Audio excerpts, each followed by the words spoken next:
So I'd like to invite all of you who are present to turn on your cameras, say hello, perhaps say where you're calling in from, so you hear the sound of each other's voices.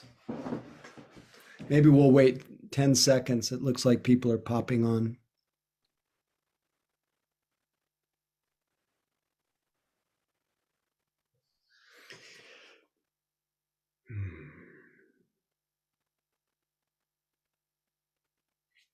Okay, let's have at it. So, Hello. Hi, everybody. Hi, Catherine from San hi Francisco. everyone. Oh, Good I'm to see I'm you another all. Catherine from San Francisco, but I'm Hey, Katie. everyone. Hey everybody, Charlie and Elsa here from Berkeley. Good. all right. Let's see who's. Dinah. Hi. Howdy from Texas. Yeah. Hi. Let's see. Okay, we are 25. expanding very slowly this evening. I'm hesitant to start the instruction until a few more people are settled in. 9. Just remember to remute yourselves Yes, when you're done saying hello. thank you, Catherine. Okay, hey, Noemi.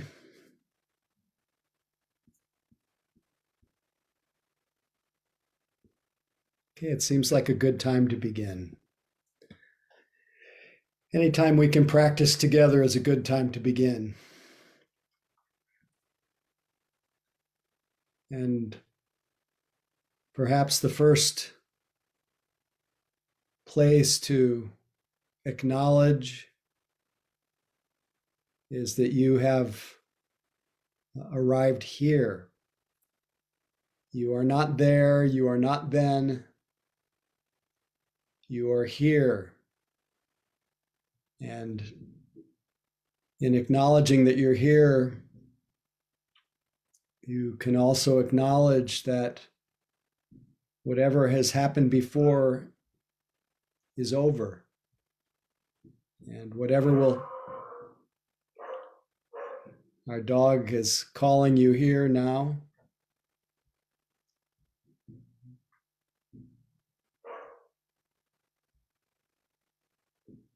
Takes about 3 barks to call us to attention. So the past has passed, the future is a wonderful idea, but it doesn't exist. So we arrive here with the knowledge that it is the only living reality, the moments that we have together. And we don't want to miss the only living reality. There's always time to reflect on what came before or plan what is next, but it's so utterly precious to actually experience our life firsthand, not secondhand. So we want to bring the best tool available so that we can perceive this living present in the most optimum way. And that tool that we use always and that we can always rely on. Fortunately, it's an uncaused, unconditional aspect of our nature, and that is awareness. It's home.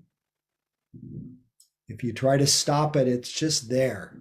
You are aware. It's what Suzuki Roshi calls the ultimate fact, that you are aware here. So we utilize this ever-present wakefulness and clarity, what we call awareness. And we apply that awareness, or we fill that awareness with the other part of nature that makes it possible for us to experience what's here. And that is what the Buddha called this fathom-long body with its senses.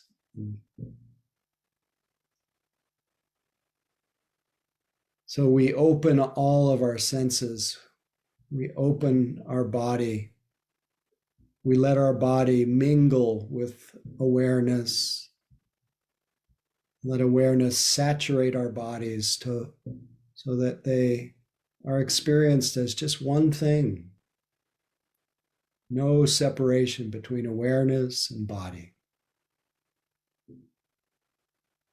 In these simple moments of bringing mind and body together, we cultivate single pointedness, that we connect with life right where it connects with us.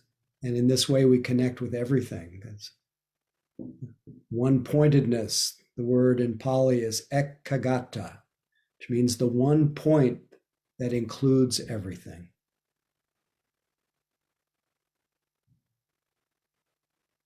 So we come to that single point by simply being aware of the sitting body.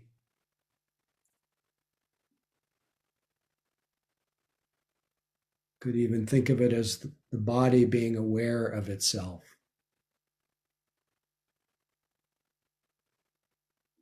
The body aware of its gentle stillness.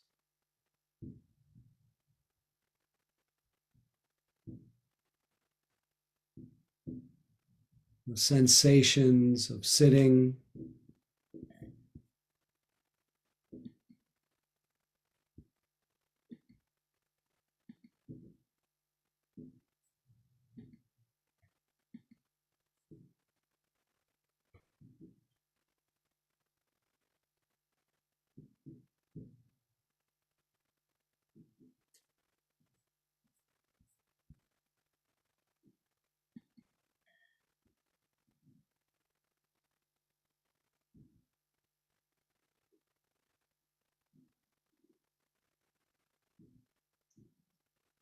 And the more the felt sense of the sitting body is experienced, the idea of the body begins to melt away, and there's just that living quality of sensation, vibration, pulsing, of aliveness.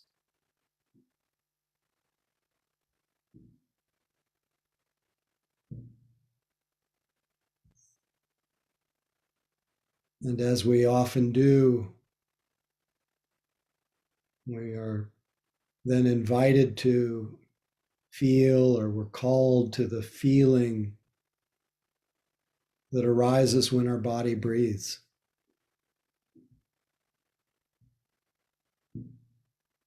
We notice the feeling of expanding, contracting.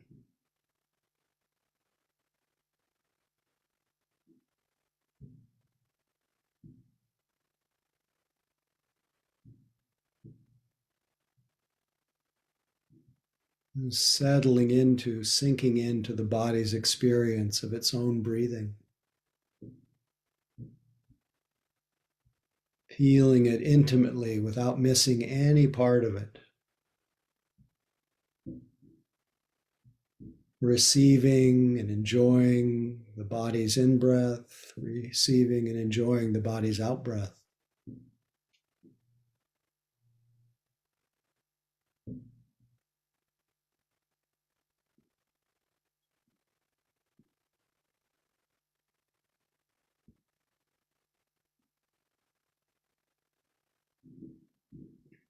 Letting the connection, the intimacy with the duration of the in-breath and the out-breath guide us to a calm abiding.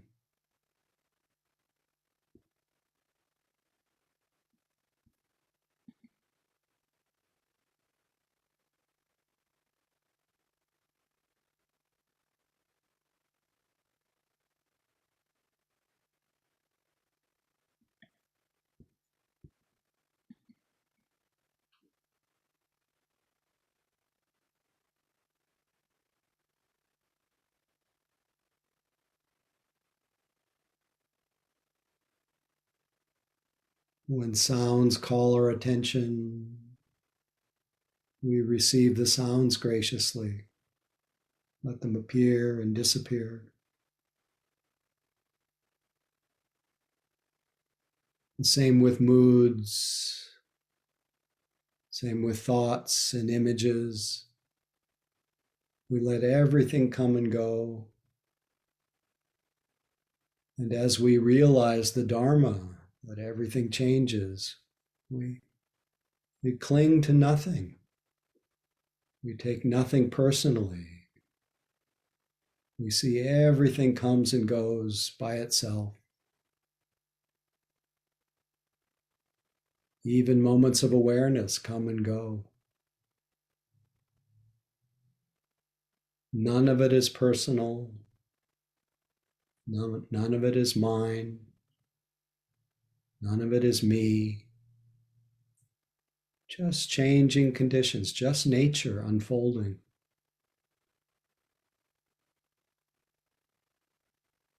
As we share in the nature of experience, we let go, we soften.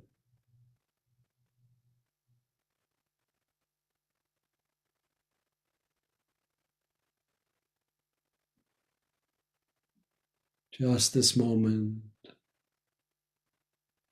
just this breath, or any other experience that fills our awareness.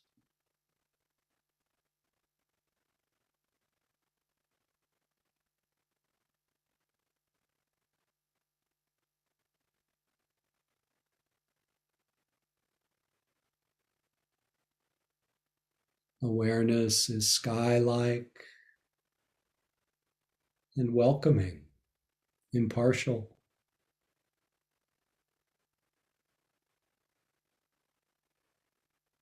Everything is accepted.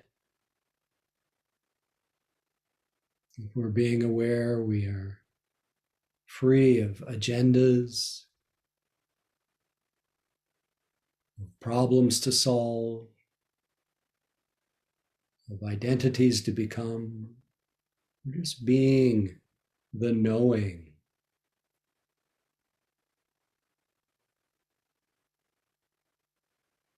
Noticing what is being known in this moment. Just this moment, just this breath, or whatever is predominant.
No matter how many times you realize you've been absorbed or lost in thought,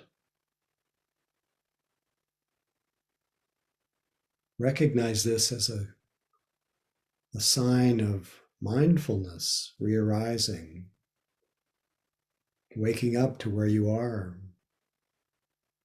an opportunity to, in a sense, celebrate that you've arrived at the superior place, awake, aware.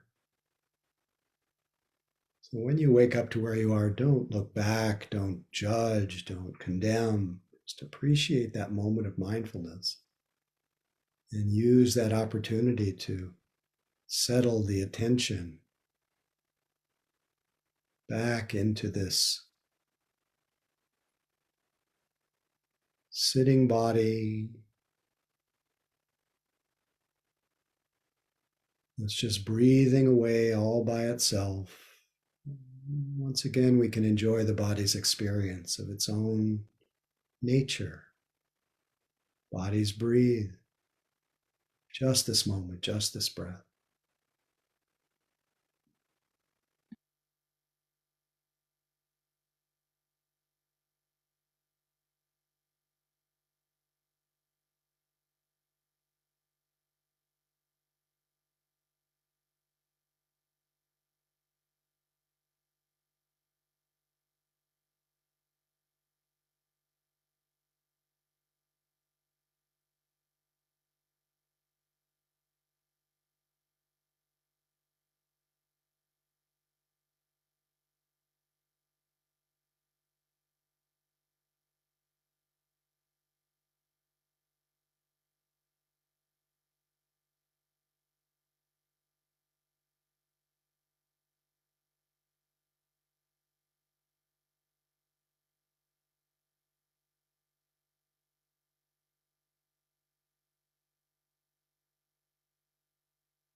Awareness is quiet. And whatever mixes with the quiet of awareness settles, becomes more still,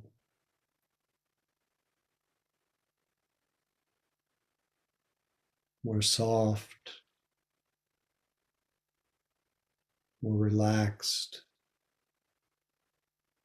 Just notice the impact of just being lucidly aware.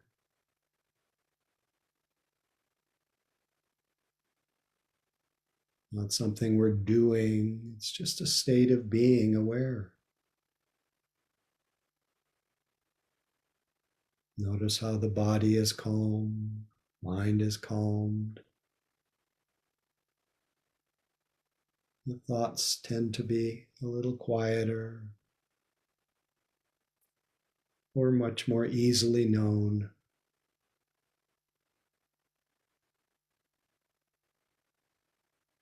Cultivating a non-contentious, non-judgmental awareness. Just this moment.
in the last 10 minutes of the sitting, you might want to notice your relationship to the presently arising experience. Is there an openness, relaxation, welcoming? Or is there resistance, aversion, contentiousness? Is your mind trying to make something happen? Just knowing the way that we're relating to our experience.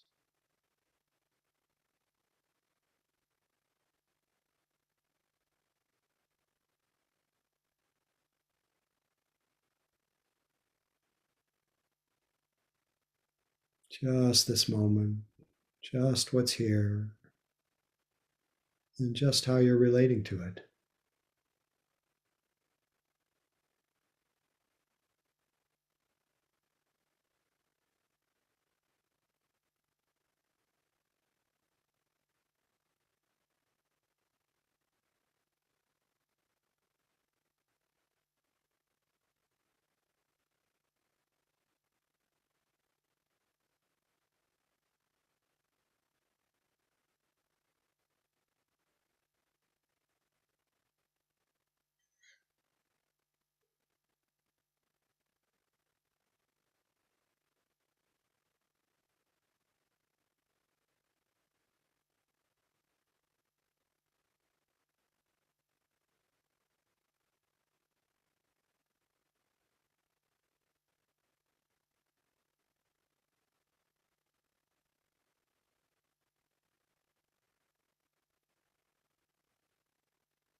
Thanks so much for your practice this evening.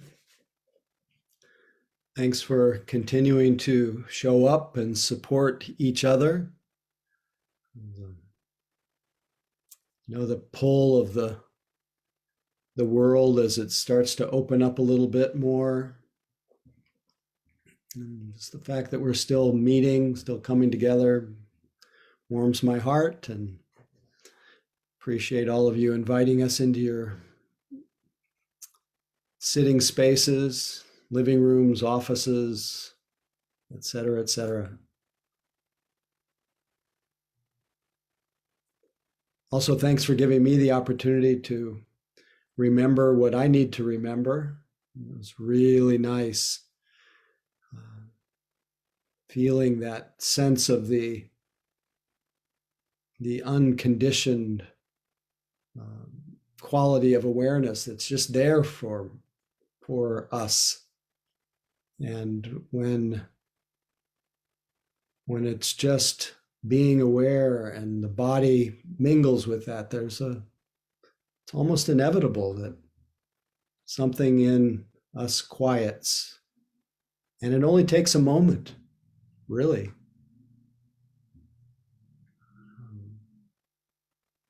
And it is remarkable how reliable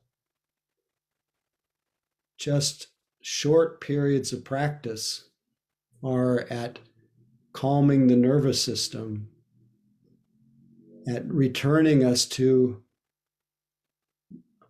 at least some measure of ease and contentment. Yet how rare it is that we actually stop and keep quiet and look within. So every time that I sit with others, every time I sit with myself, I go, oh my gosh, this is actually really nice. It even sounds funny as I say it, since I've been practicing now for 51 years. In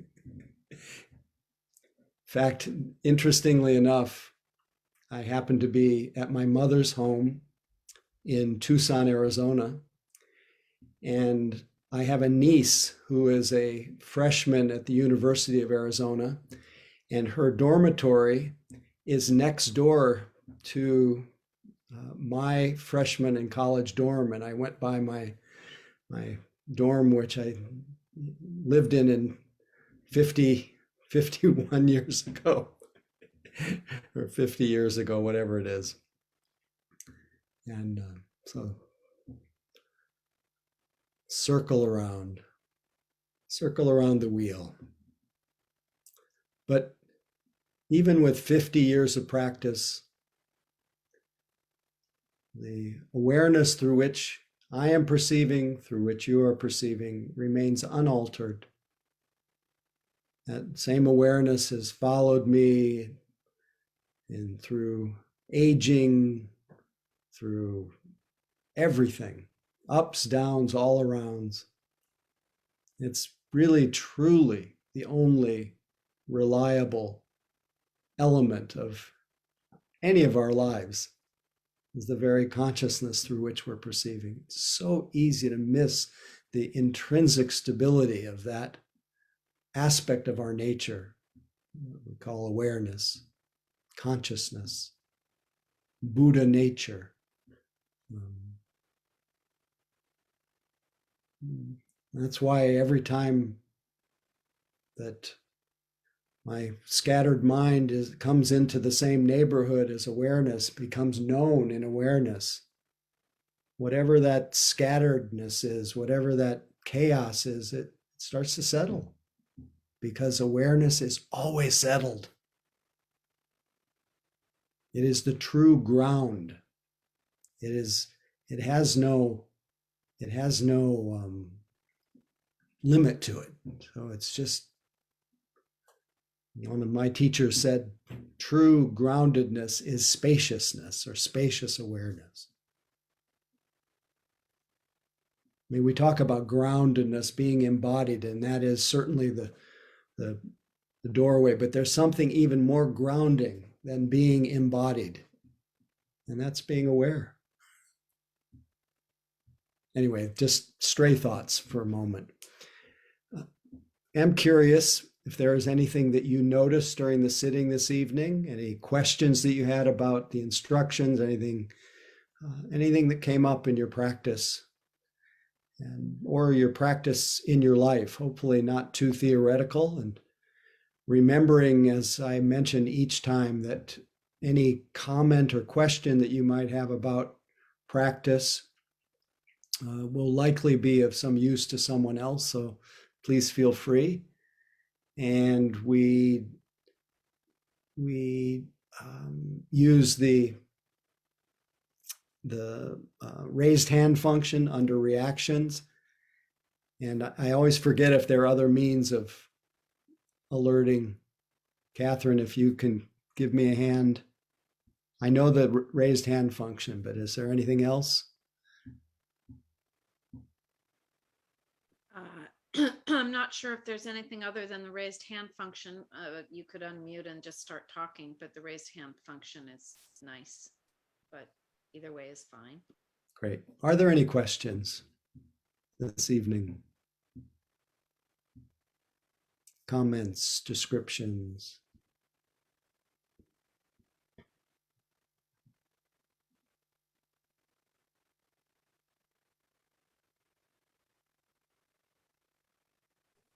Is that Mary? Mary? Hi, I'm sorry, I need to get some better lighting. But yes, it's Mary. I'm Mary, and then next will be Catherine, or otherwise known as Mission Dharma. Please feel free. I just want to say, when we started to sit, I was thinking of something you said the previous session came up into my head where you were saying something like how rich we are, that this is like, I wish I could remember exactly what you said because it was great. It's like, what a rich person, what rich people we are to have this. If you want to, but I just struck me, and I was thinking, because I've been sitting as long as you, not as consistently or as deeply, but as long as you. And I was really thinking, when I found this, it was like, oh, what is this? I want this. And I have never found anything better. I mean, we think sometimes like, oh, I would want this or I would want that or whatever, our thoughts kind of come and go. But really, there is nothing in my life that is more valuable than this. There is nothing I wouldn't trade except my children for this. It really is a very precious thing. And you said it even better. Maybe you'll repeat your words because you said it beautifully. You said it as well as could be said. I may have been quoting Thich Nhat Hanh. I think you were. Part of it. And the Thich Nhat Hanh quote is that you, who are the richest person on earth, That's who've it. been going around begging for a living, stop being Right. the destitute child, come home and reclaim your heritage. That was it. Thank you. Yeah. Sitting is a tried and true way of reclaiming our heritage. Yes. It creates that, it reconnects you with that in you that doesn't need anything. It isn't lacking. That's right. It's satisfied. It's like enough too. Maybe more than enough. Enough, sufficient, all those words, exactly. So always glad to hear you reflecting that back from your own experience. And that's really the key, is our own experience. So thank you. You'll have to post that quote. Thank you. It's actually part of a larger passage from a, a book of poems from Thich Nhat Hanh, and I can't remember the name of it. Please, Catherine. Thank you. I want to just thank you, Mary, for that Oh, beautiful, beautiful reflection. And you're so lucky to have discovered this practice many, many years ago. You know, I sort of dabbled, but I am fairly new to, really being a practitioner, maybe 5 years. And yet I could have been doing it all my life. So thank yeah, you for thank you for reminding me sharing that. how Yeah. fortunate I am about that. I was very, very lucky. And it was totally by accident, but I came into contact through a situation with a lot of monks from Shasta Abbey and was interacting with them. And, there's always something a little different about people who've been meditating for many, many years like that. And I kept thinking, what is it about these people? I'm not sure, but I want it. I remember that feeling. That's so beautiful. Yeah. Thank Thank you, Mary, and thank you, Catherine. Yeah. Catherine, your 5 years you're a quick study, though. Well, I'm You're a grateful. beautiful I'm very, example. very grateful too.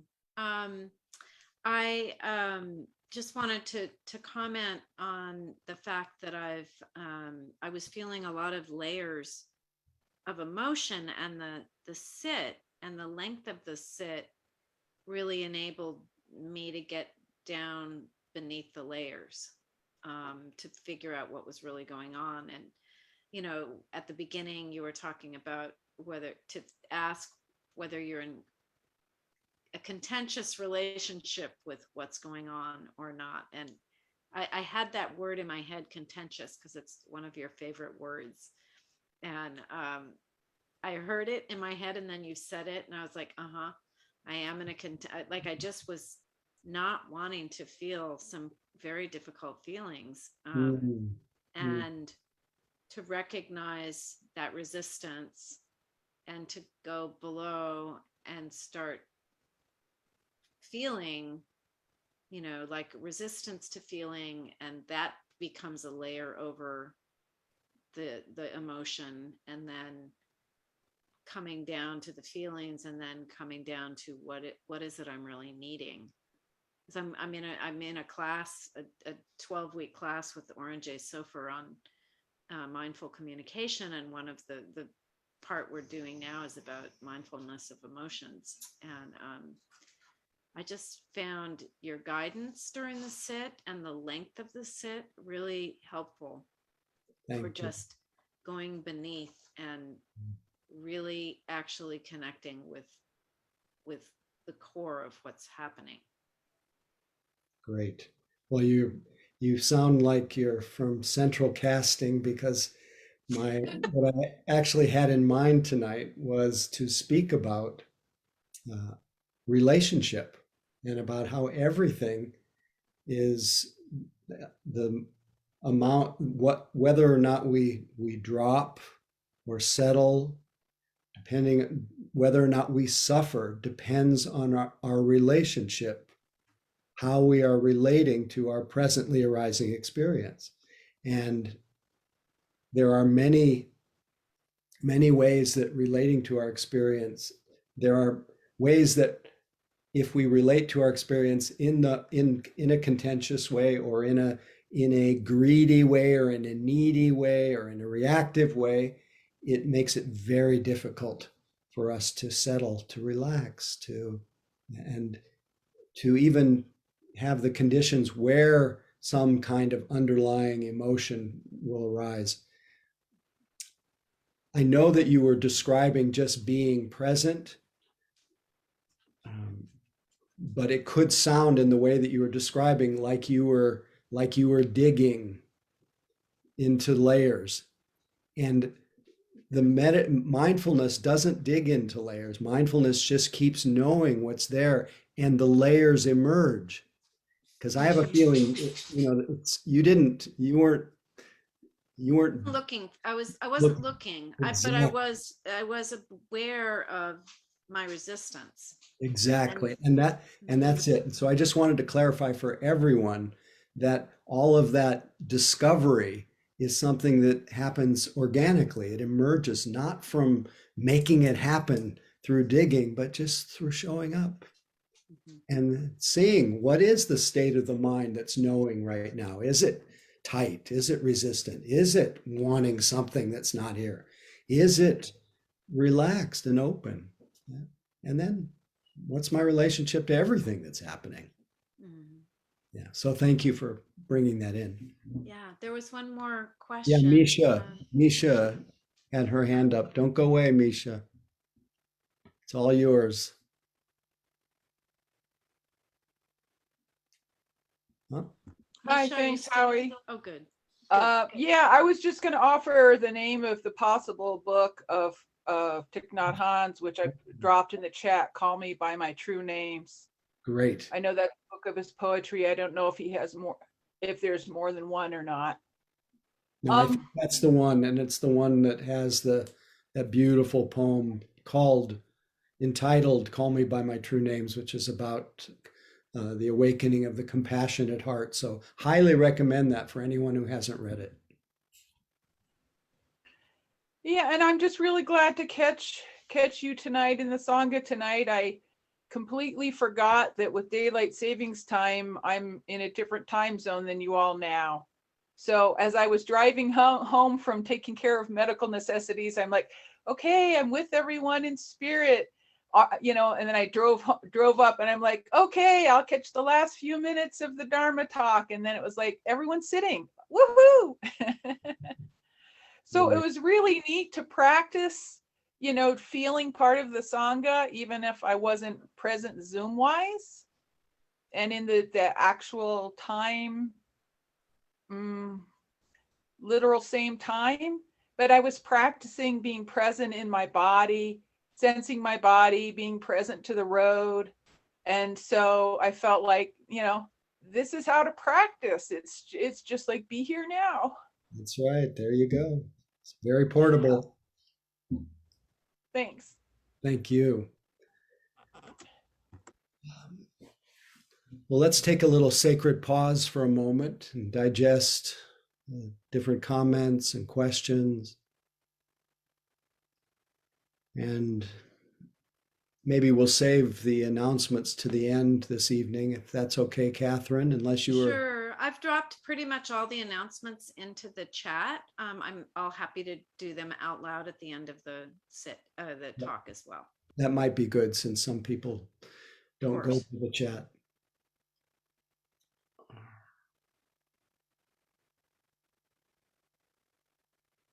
So it's interesting giving a talk on relationship. I'm experiencing right now, or I'm checking into my relationship to this moment. This, what I consider as part of our Tuesday evening, an about to moment. It's haven't quite launched into the Dharmet, the short Dharma talk, and those moments where we're about to do something are plentiful.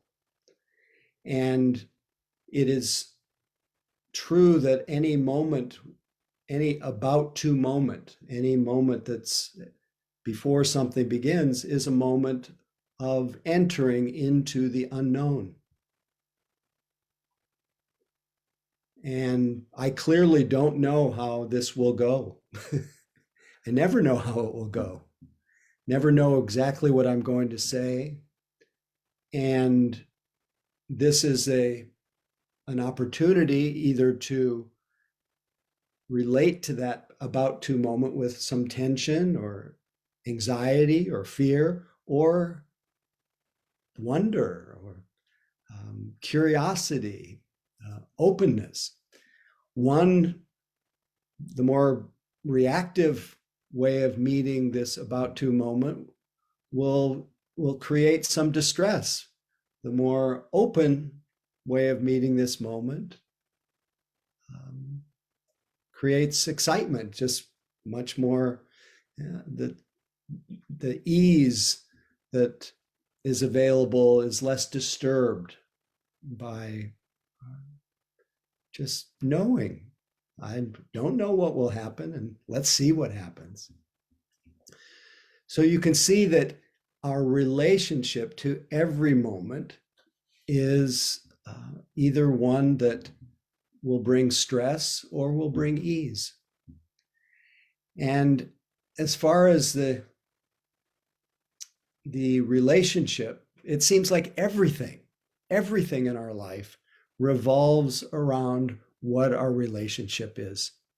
I brought along tonight the often read passage from the Hopi elders, which seems to come up at Mission Dharma about every 6 months or so, in some form or another. And this was a message from the Hopi elders, from the Hopi Nation in Arizona, the state where I'm now visiting. And the Hopi elder said, quote, "You have been telling the people that this is the 11th hour. Now you must go back and tell the people that this is the hour. And there are things to be considered. Where are you living? What are you doing?" And here's the punchline. What are your relationships? Are you in right relation?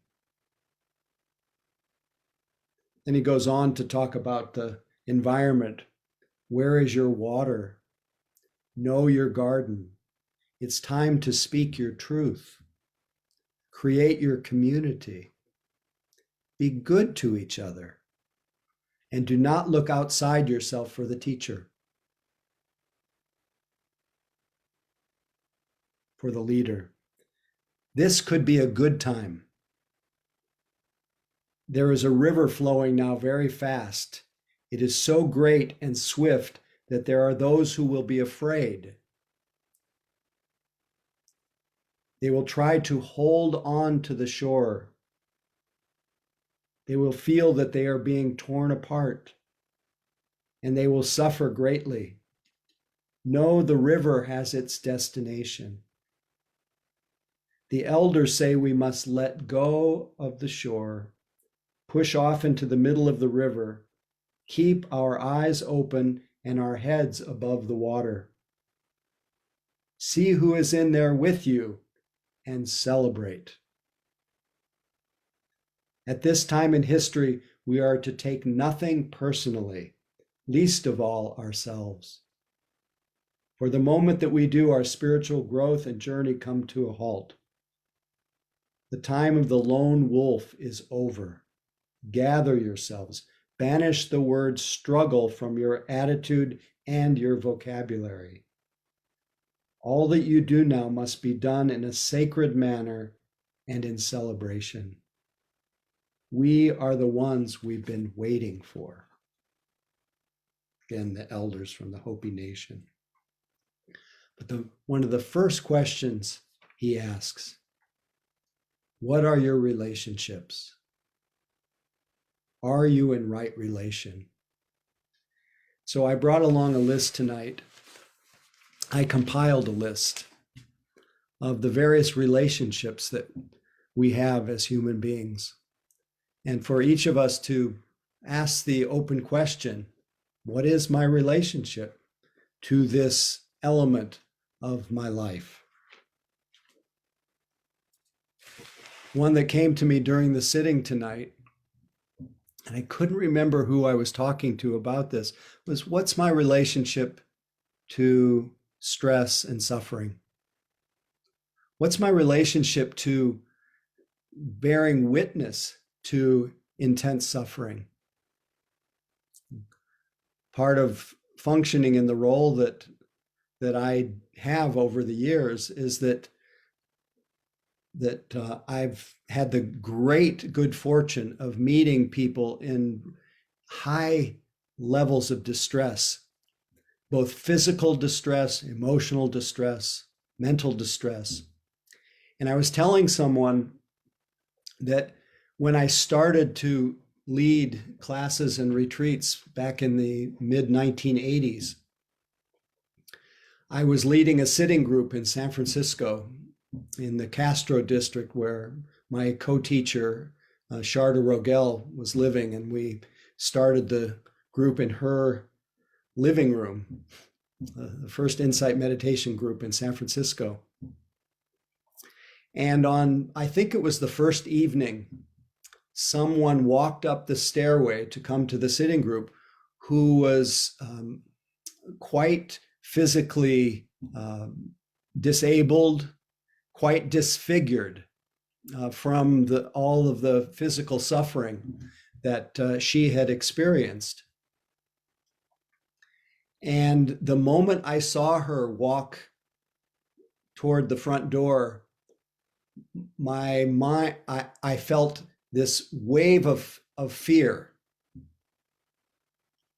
I was so shocked by my fearful reaction that it planted a seed in my mind.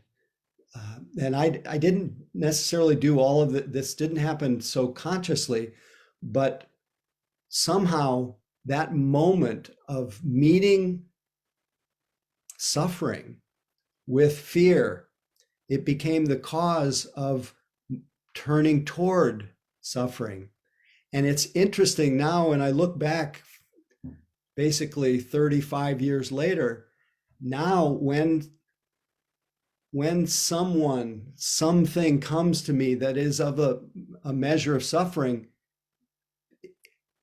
this may sound like a strange thing to say, but my heart leaps. It moves exactly the opposite direction from fear. And it's not anything I did, but it was having my eyes open to that, what it was a very unhealthy, unskillful relationship to suffering, seeing that clearly, having that moment of insight that became the cause of a kind of transformation. And again, I haven't been busy leaping toward people with suffering. It's not been a deliberate thing.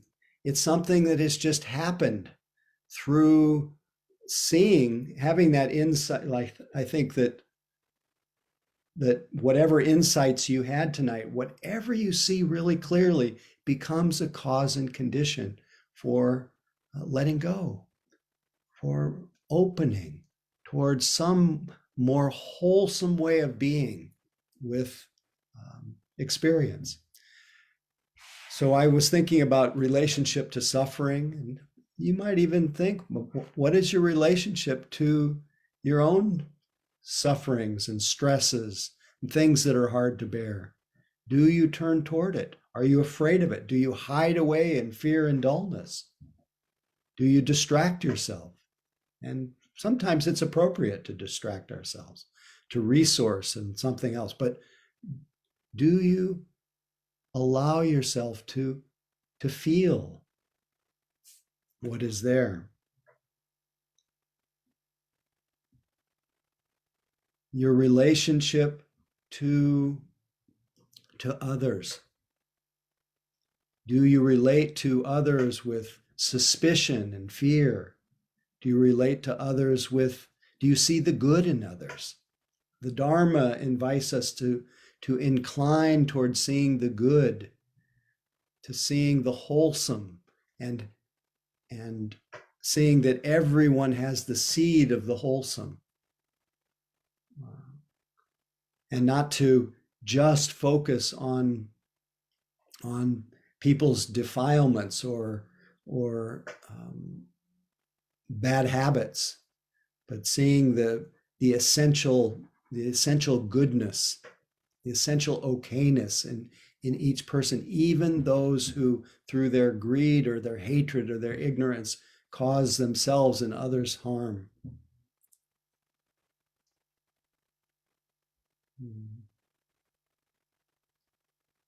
So relationship to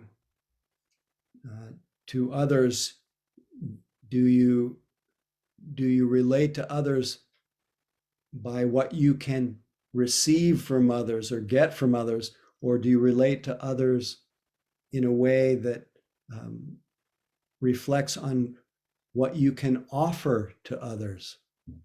So that obviously the inclination, the encouragement of the Dharma is that you incline toward giving to life, giving to others. And then the most obvious is your relationship to your individuality, to what we call ourselves, to this incarnation, this unique expression of life. Do you relate to yourself in a friendly way, in a merciful way, in a self-compassionate way? Or do you relate to yourself critically, judgingly, harshly? I've described a lot at Mission Dharma how when I started my practice, even started the role of sharing the Dharma, the relationship to teaching was so unhealthy that there was so much of me in it, so much of it was so much about identity that I was always trying to measure up to some kind of standard, and it was all about identity. I didn't try to have it be that way, but I noticed that if it didn't go the way that I thought it should, there would be this kind of self-attack and really strong inner critic. Again, seeing that so clearly, having this opportunity to be in relationship to this role and to function in this role, brought to the light this very chronic habit of being so self-critical and harsh. And again, 35 years later, it's virtually gone. The more default response now when something doesn't go well is, did the best I could. And this self-compassionate impulse to come to the rescue when I'm dying here, which sometimes happens on Tuesday nights.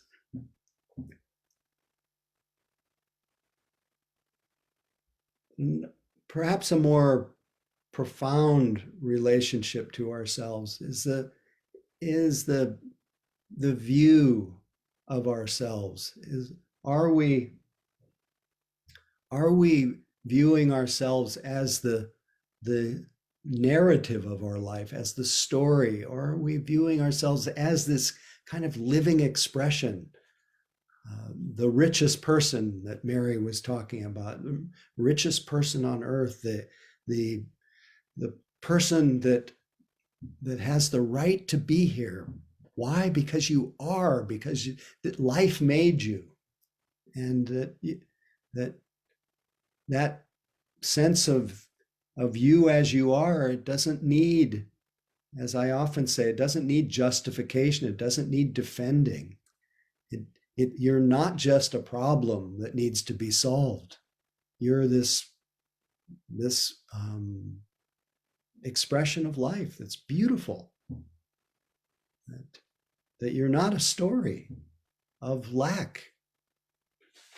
I'm not sure when I read this, but I think I did read it on the half-day retreat with the Regina community that some of you participated in this weekend.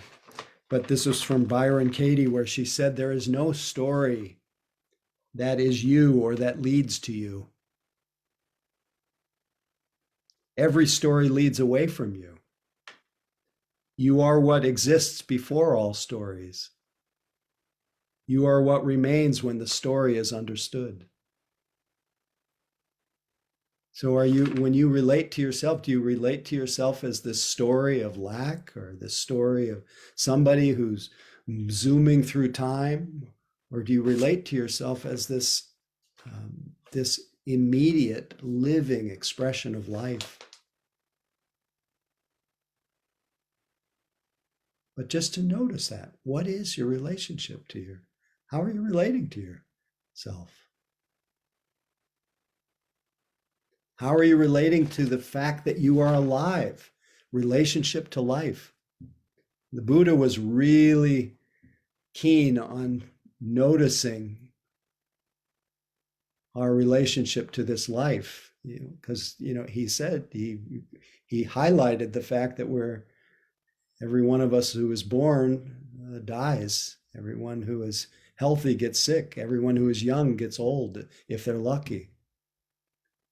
He says, and so what became a key for his awakening, his shift in his relationship to life, was the melting away of the enchantment or the pride that he had in being young, because he saw that it's not reliable.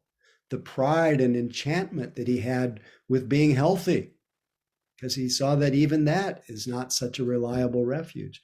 And the enchantment and pride that he had in being alive just really got clear. He normalized the fact that we are all going to die.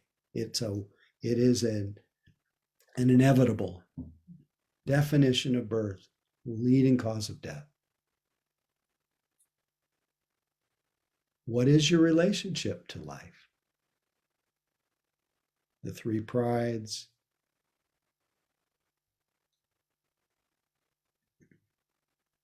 Is there a passion for life, an interest? I was talking to someone about the awakening factors today in our meditation practice, how when you practice more continuous mindfulness, there are these qualities within the nature of our mind that start to really mature, and we just, even though we get less reactive to things, we tend to love more of what we see or care more about what we see. Be able to hear and be curious and interested about what we see. And that curiosity and interest and love of what we're noticing, it is the antidote for the mental habit of suffering. You can't really, and I've said this, and I say this to myself all the time, it's a good reminder that whenever I'm curious and interested, really present with something, I don't really suffer about it. When I'm disinterested, when I'm more just reflecting on things, that's often when the mental reactivity gets a foothold. But when I'm really curious, not so much suffering. You can't suffer and be interested in the same moment.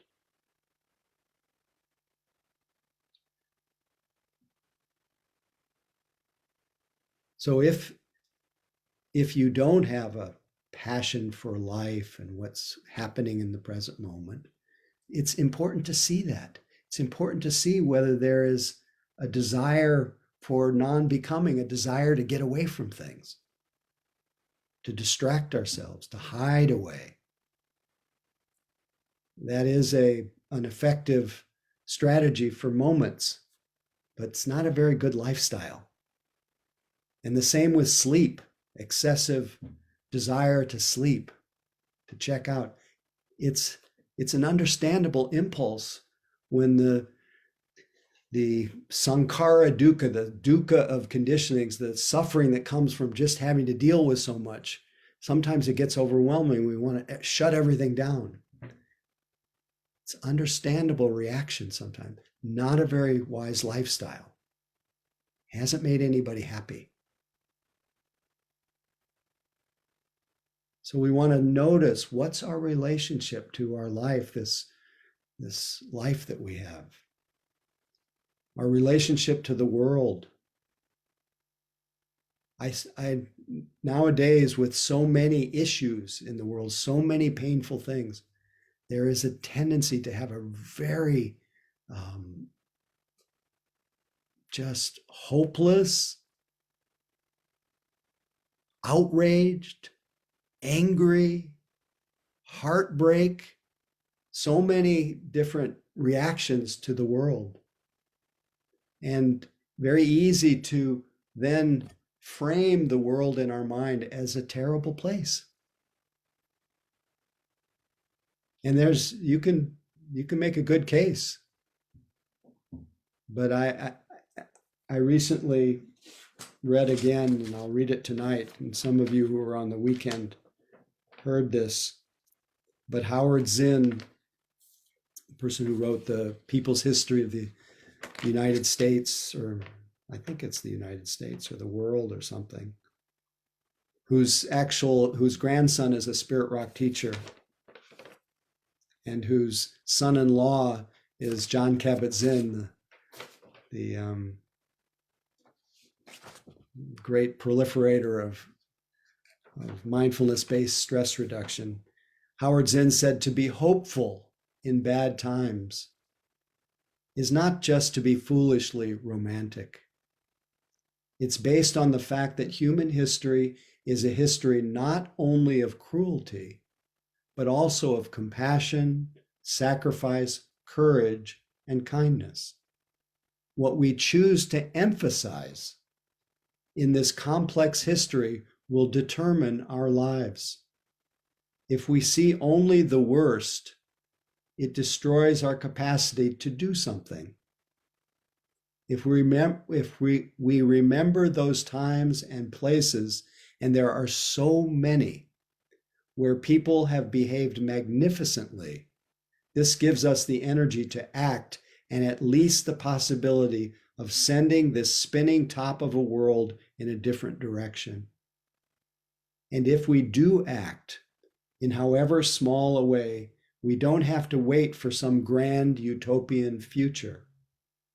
The future is an infinite succession of presents, and to live now as we think human beings should live, in defiance of all that is bad around us, is itself a marvelous victory.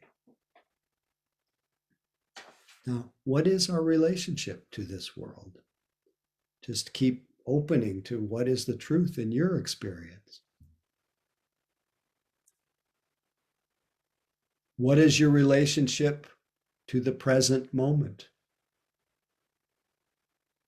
As I mentioned in the beginning this evening in the instructions, this is all we have. This is the only reality. The past is just an idea that emerges in present time, called memory, regret, reminiscence, all presently arising. Future doesn't exist. No such thing as tomorrow. Really, it's a thought in real time. What's our relationship with the only real time, what we call the present?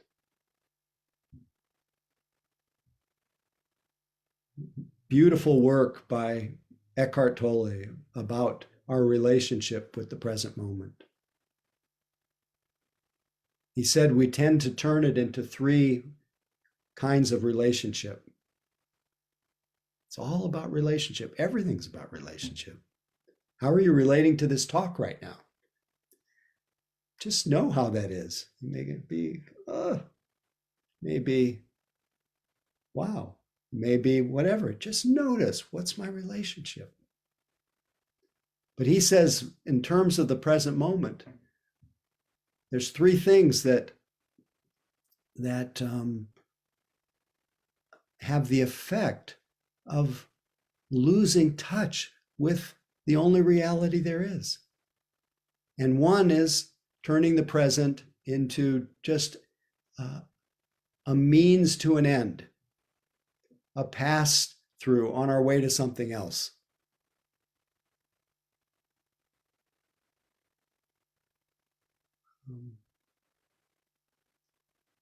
So that was one, a means to an end. The second, turning the present into an obstacle, something that's keeping us from something else. Now, you may think that staying with this talk is an obstacle to getting what you think would make you happier, which is maybe going to sleep or something else. But we're asked to notice, what's my relationship? Are you in right relationship to this moment? Are you experiencing this as an obstacle to your well-being and happiness? And then the more extreme relationship to the present moment is treating it as the enemy, that the life that you're actually living, the only life you're living, is actually the enemy, a problem, wrong.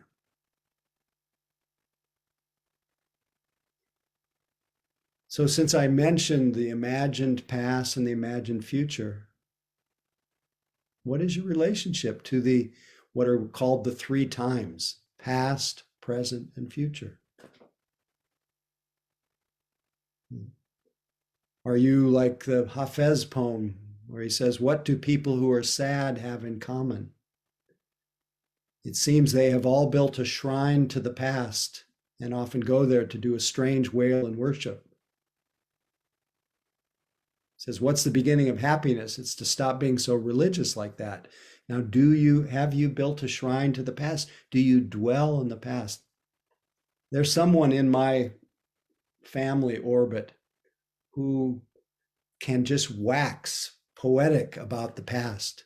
They're constantly referring to the past and what happened here and what happened there and who they were with and what they were doing. Some people are masters at it. They can really tell a story about how things were. They may not realize that they're in some ways relying on, dwelling on the past, going there to do a strange wail and worship. What's your relationship to the future? In 1 minute or less.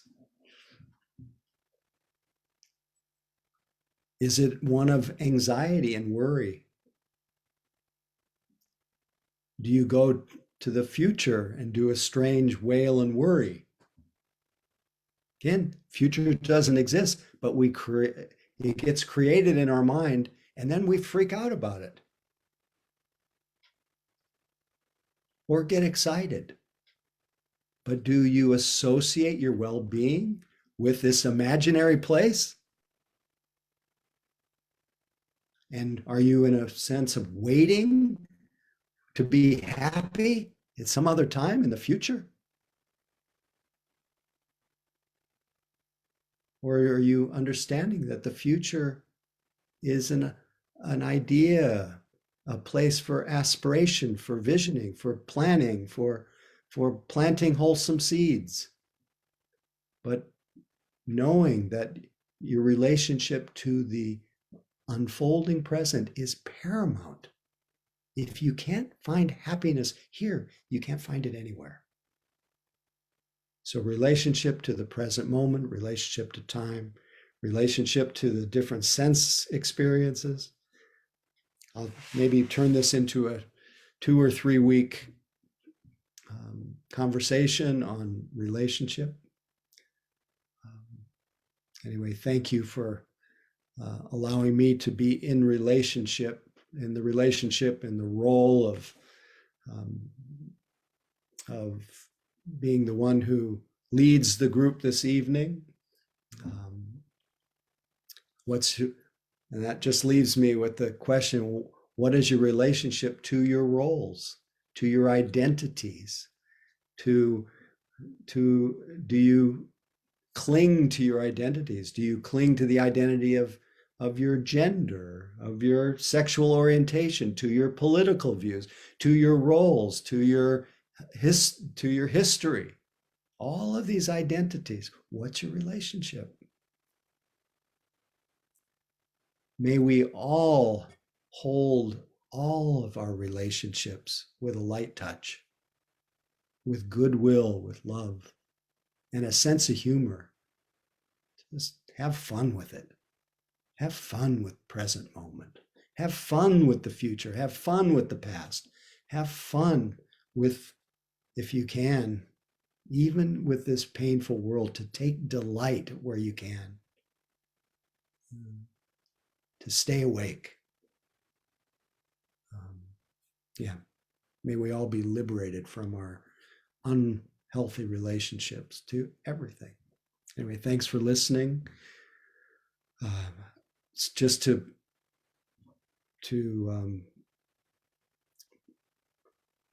make it easy for Catherine, so we don't have to do any announcements. Just, I think we have a half day coming up on December. Catherine, do you remember the date? Oh, it was not in the newsletter, so I think it's December 11th. December Does that seem 11th. right? It's Yeah. either a Saturday or Sunday. We'll be having a half day retreat. So put that on your calendars. One half day at 9 to 1 West Coast time, somewhere that, I think it's the 11th, whatever day that is. And Yeah. You can probably find information on the website. and just a reminder that this beautiful relationship of mutual generosity that keeps the teachings alive. Anyone who takes this seat offers the teachings generously, and the invitation is always that you respond reciprocally and to whatever capacity you have or interest to grow the relationship of freedom in relationship to freedom and generosity with each other, that you practice giving generously. And thank you in advance for any support. And let's all just say goodnight to each other, unmute, and remember that, well, just before you do that, just remember whatever it is that you experienced, whatever efforts in your practice, whatever you learned, whatever happened here, if it was good, if it was helpful, give it away freely. And just remember that we practice for each other and all beings everywhere. So thank you. So please say good night. Thank you, Howie. Yes. Good night, Thank you, all. Howie. Howie. Thank you, Howie. Good night, everybody. Howie. Good night.